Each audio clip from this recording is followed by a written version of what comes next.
Hi, sweeties. How are you doing? Welcome to Nine Sim, and thank you all so much for all your love and support. Hope you all are doing great.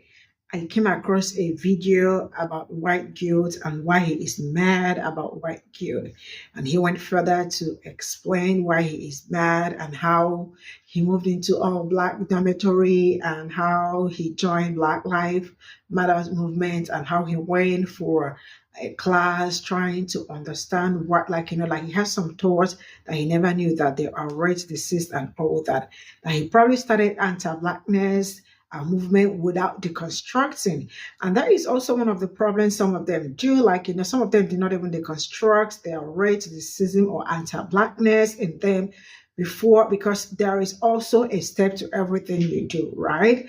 And it was when he started deconstructing that he found out, how racist there are towards people that look like me. And what he is working towards is how to be a better person and how to make sure that some of them, because a lot of them understand what's, because he actually said that most of them are racist, right?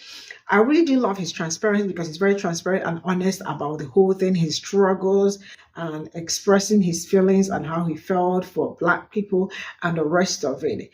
And all he can say is that he understands that both Republican and Democrats are all racists, but one is more, and the other one acts like they are not when they are. You know what? Let's get into this. I want to address my anger on social media recently and why I feel like nothing matters and why I don't care about how I talk to people, how literally I feel right now in this moment, nothing matters. And if you care to understand what's in my head and why I'm acting this way before you start calling me crazy and unhinged, I'll explain. White guilt.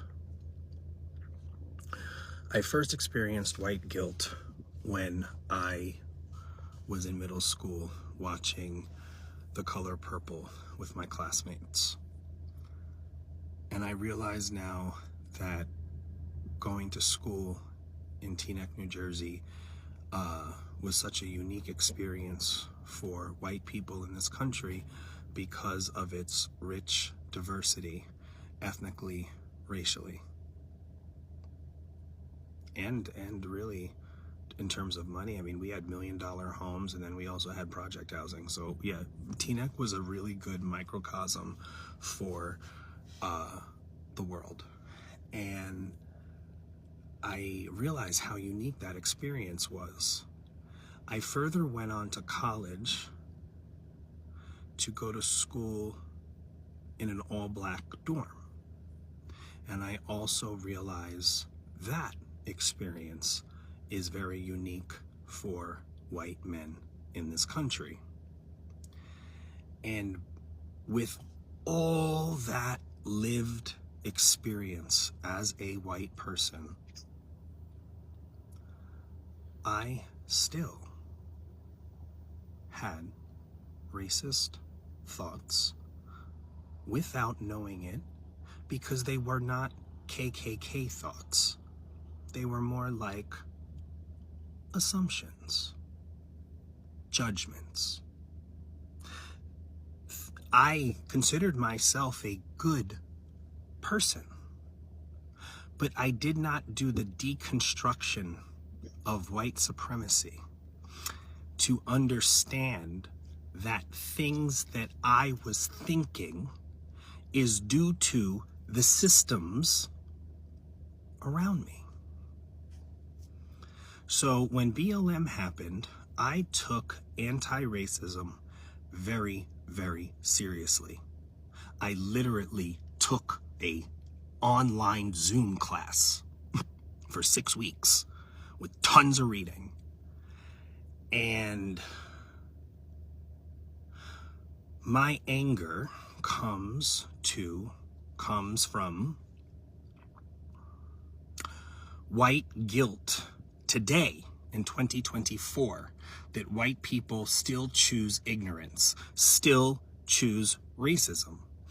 And the reason why I said it's not Democrat, not Republican, and wait, before you guys go nuts, wait.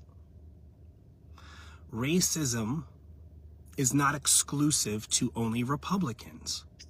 They are just outward about it. They are just, yeah.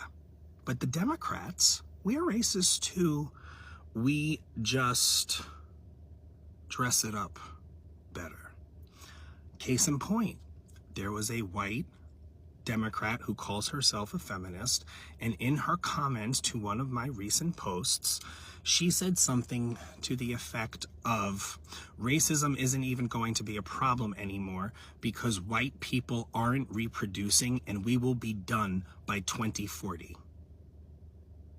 That's what she wrote on my page. Not one of you called her out for that, by the way.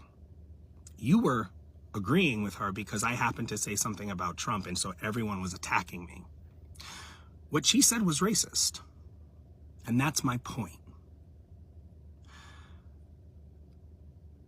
Donald Trump exists because white people allow racism to exist.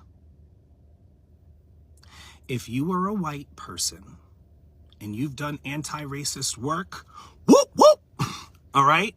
I want to see all my white people who have done anti-racist work drop a hands up, drop a fist up in the comments if you've done anti-racist work.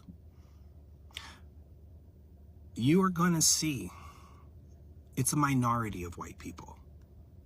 It's a very small portion of white people that do this work.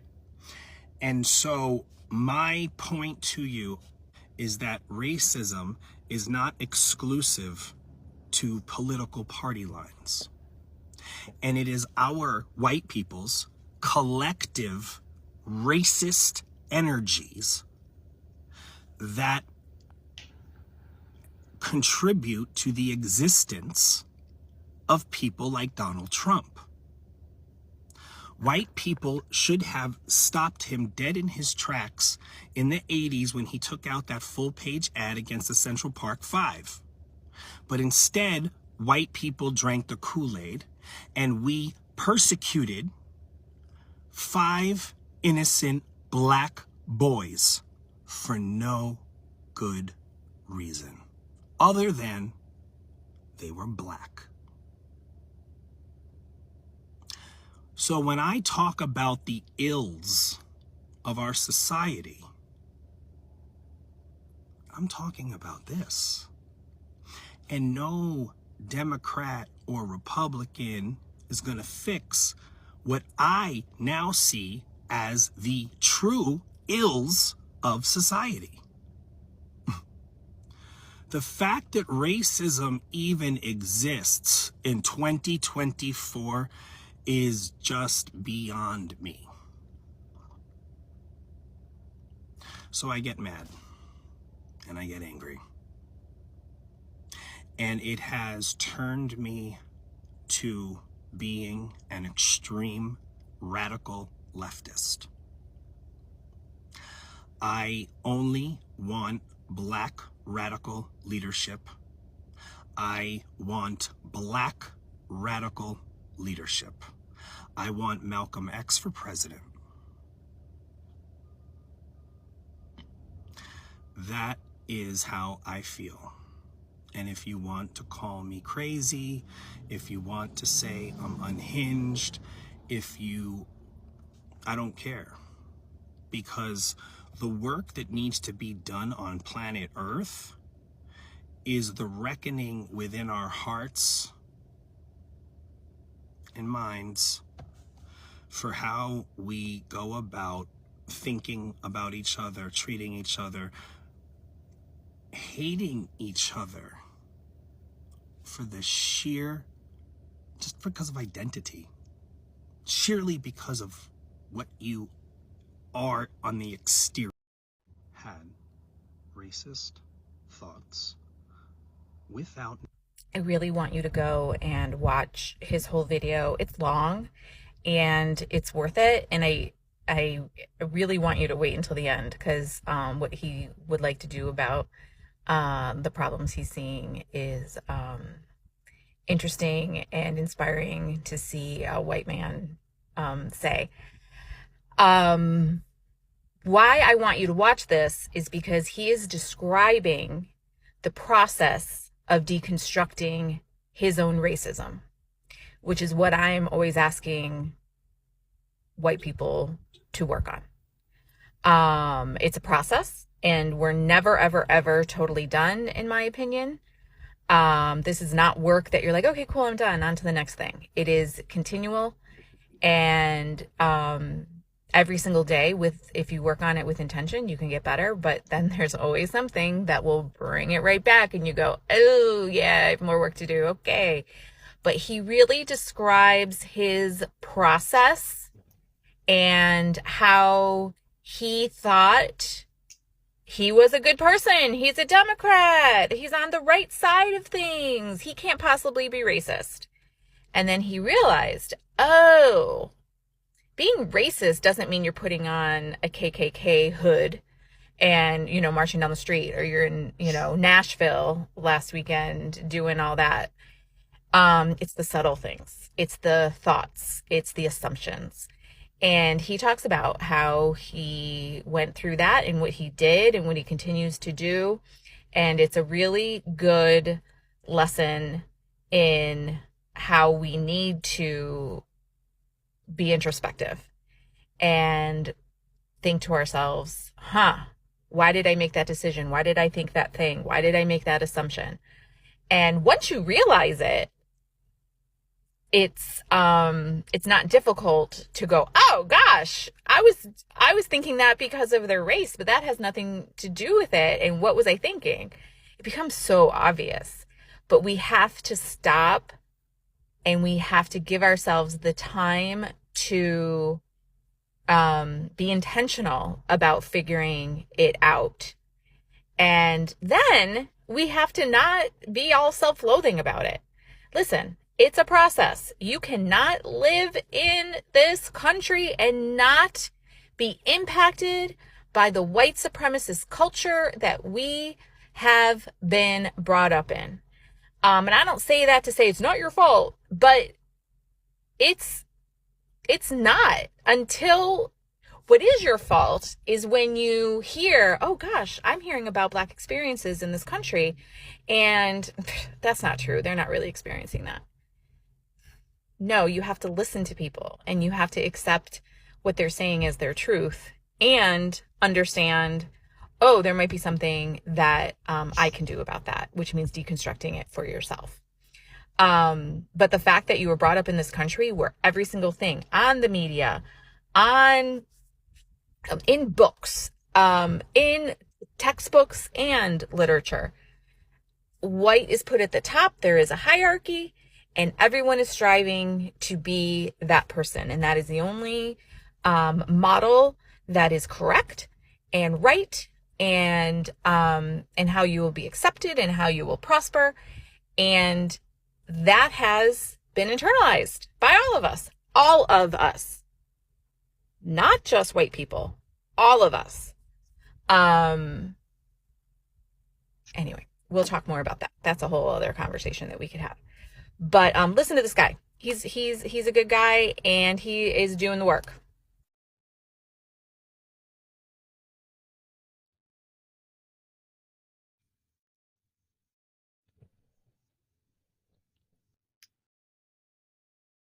So this is all I got from this video, and I don't know, but it's really good. It feels okay seeing someone talk about his experience and how he's deconstructing and calling out on other people, especially people like him, because most of the problem we're having is that most of them know what it's good from bad. Some of them know that they are right to the seas, but deconstructing is another one, and working towards being a better person and speaking up because some of them knew that they are, or maybe people around them are, but they would rather keep quiet and not talk about it and let it all slide.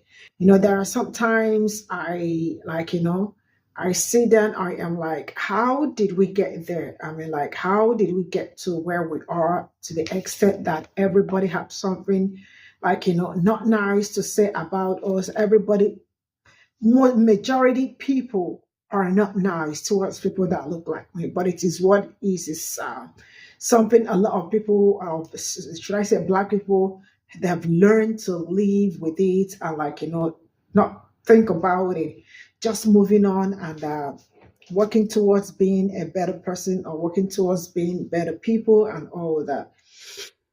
So the only thing I am going to say is that Black people are not bad people.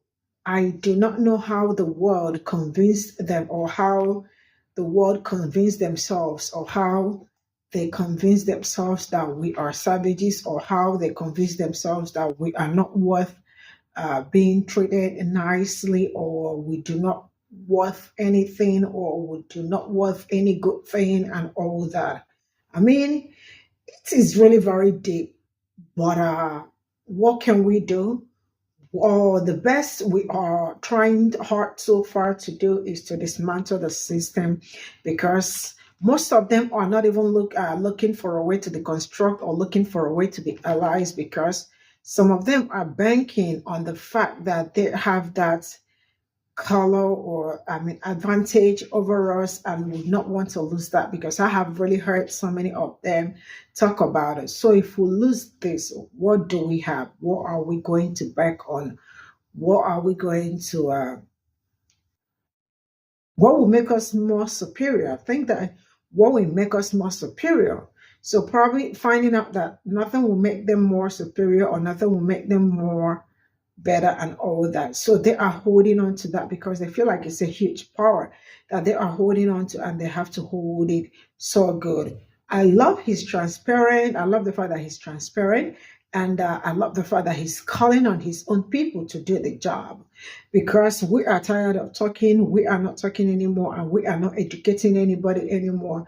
If there is anybody that needs to know how to deconstruct white guilt and all that, I think the best way to go around it is to look for books, read up, and learn how you can deconstruct. Mind the people you hang around, people around you, because sometimes you might be deconstructing. Are the people around you, are they working towards the same thing that you are working towards, right? Most times the answer is no. So it's kind of hard to achieve that, but you have to also educate people around you. But that is where there is always problem. Some of them just want to internalize the fact that they are deconstructing and not speak out, because some of them are like, maybe they are gonna laugh at me. I don't want anybody to know that I am no longer a rare disease. I don't know if you understand where I'm coming from, but yeah, it's always like that. But majority, mostly, is that they want to keep on to the power that they've been holding and all that. So I love his video. It's a very great one, and I hope he continues like that, because sometimes, but then I am not going to say he's an ally, because I don't believe in allyship, because it doesn't work for us and all that. Yeah, so great sharing. I love his honesty. I love the fact that he's transparent about it. And I hope the video reaches to a lot of them so they can also learn from him. See you all in my next video. Bye for now.